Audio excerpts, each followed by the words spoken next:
Salut à tous et bienvenue dans Sortie de Veille, le podcast quotidien de Mac Génération. C'est le grand jour, celui où Apple va déballer toutes ces nouveautés qui vont nous occuper tout au long de l'année. On a tous rendez-vous ce soir à partir de 19h pour voir en direct le keynote de la WWDC. Et si ça vous dit, vous pouvez suivre les annonces d'Apple sur le site lekeynote.fr en notre compagnie et évidemment sur MacG, iGénération, et mon petit doigt me dit que notre site Watch Génération va beaucoup servir pour parler du casque de réalité mixte. Avec Stéphane, en deuxième partie d'émission, on va justement revenir sur quelques-uns des grands moments des WWDC récentes, histoire de se rafraîchir la mémoire. En attendant, eh bien voilà le flash info du lundi 5 mai.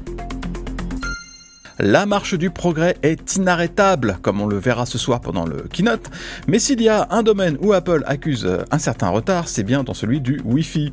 Et il a fallu attendre bien longtemps avant qu'Apple prenne en charge le Wi-Fi 6E, et encore, les iPhone 14 se contentent toujours du Wi-Fi 6 tout court. Alors, on ne retiendra pas notre souffle pour une compatibilité des appareils d'Apple avec le Wi-Fi 7, du moins pas avant 1 ou 2 ans au bas mot. Cette évolution du standard baptisé 802.11be a été la vedette du salon informatique Computex, avec la présentation de plusieurs cartes mères Wi-Fi 7. Ces composants se destinent surtout au PC pour le moment, même si un des fournisseurs explique que sa carte peut aussi s'intégrer dans un smartphone. Le Wi-Fi 7 promet des débits théoriques mirobolants jusqu'à 46 gigabits par seconde, mais en pratique on tourne plutôt autour de 2 gigabits seconde, ce qui est déjà pas mal. En plus, le Wi-Fi 7 offre plus de flux en simultané, ce qui est intéressant dans les maisons ou dans les bureaux avec beaucoup d'appareils sans fil. Et pour savoir quand Apple proposera la nouvelle norme, c'est encore trop tôt pour le dire, il faut encore que Broadcom l'intègre dans ses propres puces réseau. iTunes n'existe plus sur Mac depuis un petit moment, et la version Windows de la vénérable usine à gaz est sur une voie de garage. Apple a mis en ligne des aperçus d'applications Windows pour Apple Music et Apple TV qui vont remplacer iTunes un jour ou l'autre. Mais en attendant, iTunes est toujours le passage obligé pour les amateurs de musique sur les PC.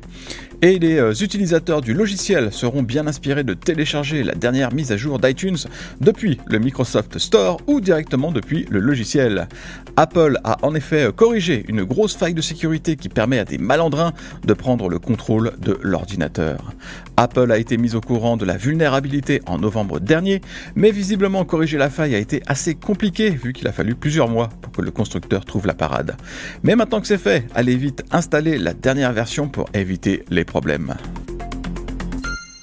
Vimeo a décidé d'arrêter les frais pour ses applications TV. Le service vidéo, qu'on avait présenté un moment comme le rival le plus sérieux à YouTube, va débrancher son app pour Apple TV le 27 juin. C'est ballot parce que c'est quand même bien pratique pour regarder du contenu Vimeo sur sa télé. La plateforme recommande maintenant d'utiliser AirPlay depuis un smartphone, ce qui n'est pas tout à fait la même chose. Pour l'App Store de l'Apple TV, ça va être une grosse perte qui va réduire encore plus l'intérêt de la boutique et de la plateforme en elle-même finalement.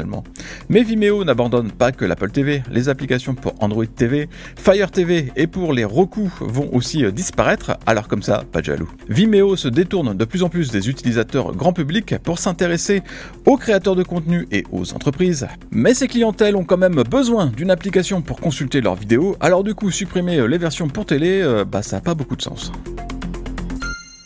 Et avec votre abonnement Prime, vous prendrez bien un forfait téléphonique gratuit. Amazon négocie depuis quelques semaines avec les principaux opérateurs américains pour obtenir un prix de gros sur de la data et des appels. L'idée serait de ramener le prix de l'abonnement téléphonique à $10 par mois, alors que ça coûte 6 à 7 fois plus cher aux États-Unis.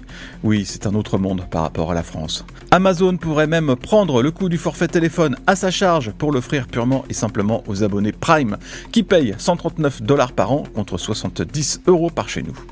Amazon serait prête à perdre des milliards de dollars dans cette histoire, tout en sachant qu'il s'agit d'un investissement. À terme, l'entreprise espère bien conserver tous ses abonnés Prime avec une telle offre, et même séduire tous ceux qui trouvent que la hausse du prix de l'abonnement de 17% de l'an dernier a été trop dure à avaler.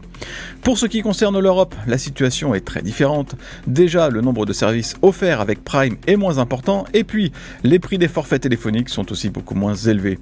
Mais qui sait, peut-être que cette expérimentation donnera des idées à Amazon de ce côté-ci de l'Atlantique. Merci d'avoir écouté le Flash Info de sortie de veille. Si vous voulez écouter l'intégralité du podcast, vous pouvez vous abonner directement sur le Club Hygiène. Ça coûte 4,99€ par mois seulement et vous avez droit à des tas d'autres avantages, comme par exemple l'absence de publicité dans nos applications et à des contenus exclusifs en plus. Rendez-vous sur clubhygiène.fr.